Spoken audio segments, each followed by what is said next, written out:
এক শিয়াল খাবারের সন্ধানে গর্ত থেকে বের হয়ে হাঁটতে শুরু করলো।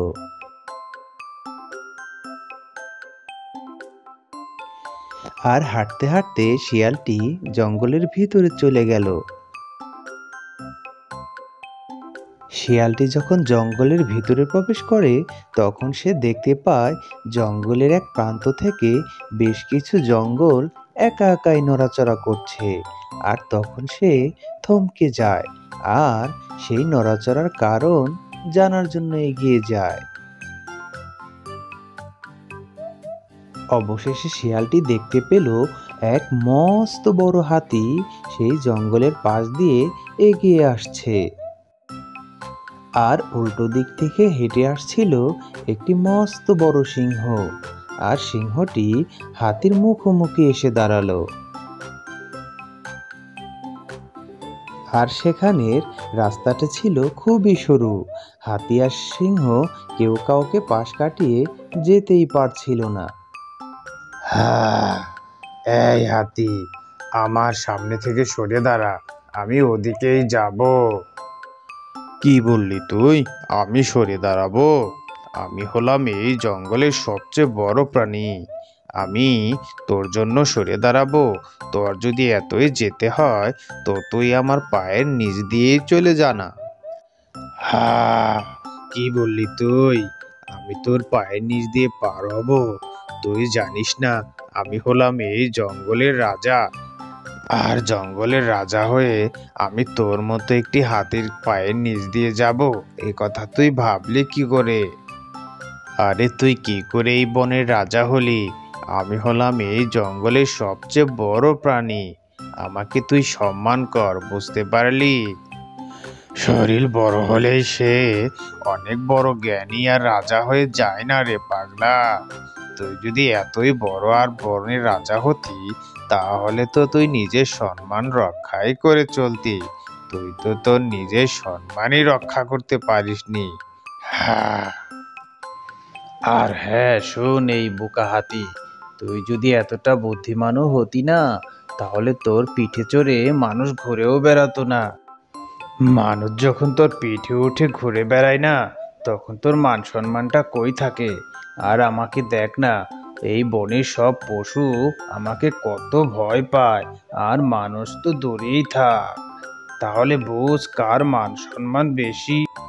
আরে সবাই তোকে ভয় করে করুক, কিন্তু আজকে তোকে আমি মাথায় তুলে এমন একটা আচার দিব যাতে সারা জীবন আর আমার সামনে এসে মাথা উঁচু করে দাঁড়াতে না পারিস।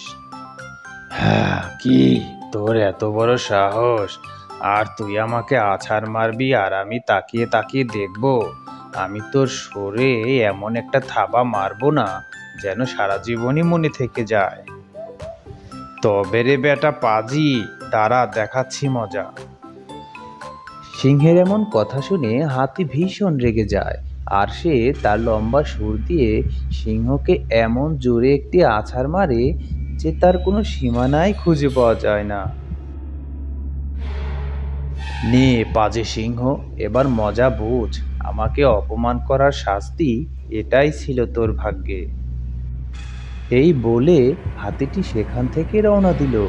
আর সিংহটি অনেক দূরে একটি গাছের সাথে গিয়ে ধাক্কা লেগে মাটিতে পড়ে গেল। এদিকে সেই ধৃষ্ট শিয়ালটি দূর থেকে হাতি আর সিংহের ঝগড়াটি পুরোপুরি দেখতেছিল। আর সে ঘটনা উপলব্ধি করতেছিল। সিংহটি হাতির কাছ থেকে মার খেয়ে ভীষণ অসুস্থ হয়ে পড়ে। আর সে কাতরাতে কাতরাতে একটি ফাঁকা জায়গায় এসে শুয়ে পড়ে।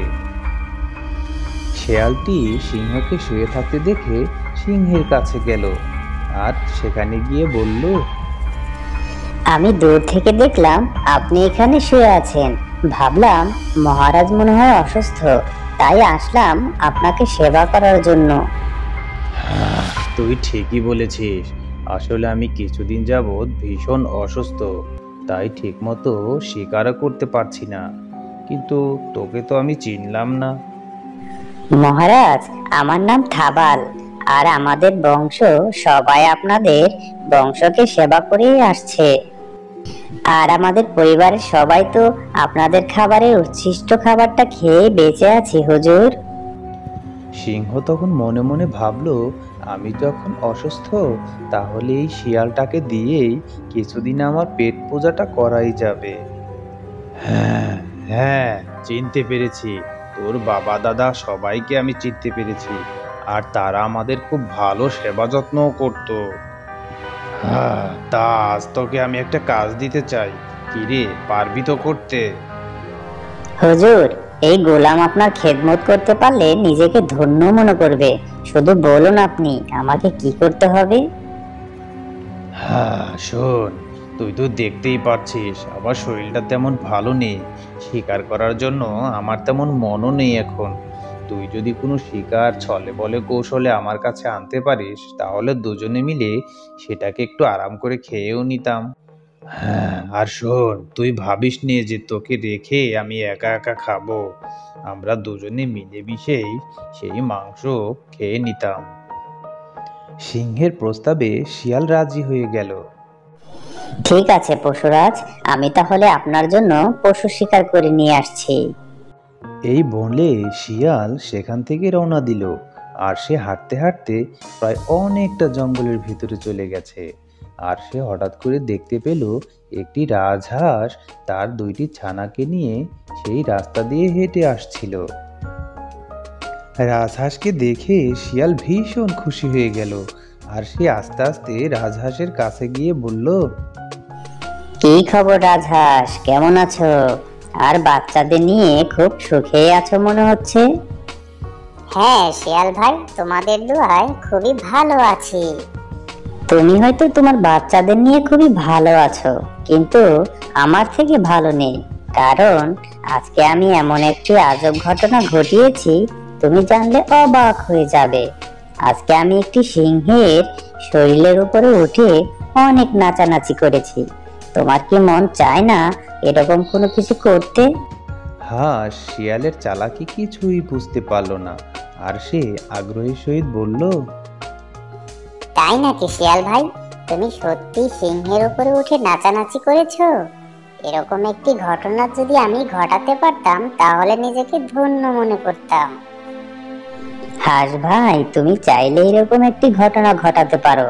আমার সাথে চলো, তোমাকে আমি এরকম একটি ঘটনার সম্মুখে নিয়ে যাব। তুমি দেখবে জীবনে অনেক বড় একটি অভিজ্ঞতা হবে তোমার। কিন্তু আমার ছানারা তো সিংহকে দেখে ভীষণ ভয় পেয়ে যাবে। আরে হাস ভাই, ওসব নিয়ে তুমি একদমই চিন্তা করো না, ওসব আমি সামলে নেব। আচ্ছা ঠিক আছে, চলো যাই দেখি। সিংহের উপরে উঠে যদি একটু নাচানাচি করতে পারি, তাহলে তো সত্যি সত্যি জীবন ধন্য হয়ে যাবে। বোকা রাজহাঁস শিয়ালের চালাকি ধরতে না পেরে শিয়ালের সাথে সেই সিংহের কাছে যাওয়ার জন্য রওনা দিল।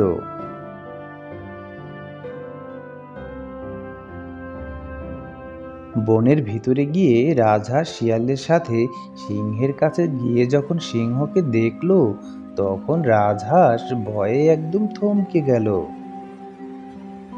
শিয়াল ভাইয়া, সিংহকে দেখে আমার ভীষণ ভয় লাগছে।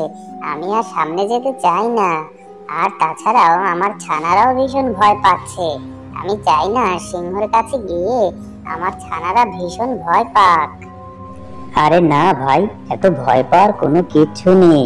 আমার মনে হচ্ছে সিংহটি অসুস্থ। চলো যাই, সিংহের উপরে উঠে একটু নাচানাচি করে দুজনের মনের আনন্দটা একটু প্রকাশ করি। রাজহাঁস অনেক ভয়ে ভয়ে চিন্তায় পড়ে যায়। কিন্তু তার যে অনেক স্বপ্ন, সে সিংহর পিঠে চড়ে একটু নাচানাচি করবে। এজন্য সে কোনো কিছু চিন্তা না করে তার ছানাদের নিয়ে সিংহর কাছে রওনা দিল। এরপর রাজহাঁসটি যখনই সিংহর কাছে চলে আসলো, তখনই খপ করে সিংহটি রাজহাঁসের দুই ছানা সহ রাজহাঁসকে ধরে ফেললো। আর গপ গপ করে দুই ছানা আর রাজহাঁসকে গিলে খেয়ে নিল। কিন্তু সে শিয়ালকে কিছুই দিল না।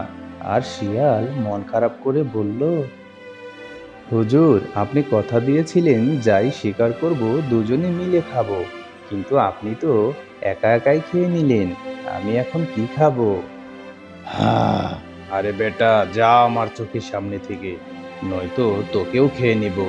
আর যা, এখনই আরেকটি শিকার আমার জন্য ধরে নিয়ে আয়। সিংহের এমন আচরণ শুনে শিয়ালটি ভীষণ কষ্ট পায়, আর সে মনে মনে বলল, পাজি সিংহ, এজন্যই হাতি তোকে আছাড় মেরেছে। আজকে আমিও তোর কাছ থেকে চলে যাব, দেখি এরপরে কে তোকে শিকার নিয়ে এসে ধরে খাওয়ায়।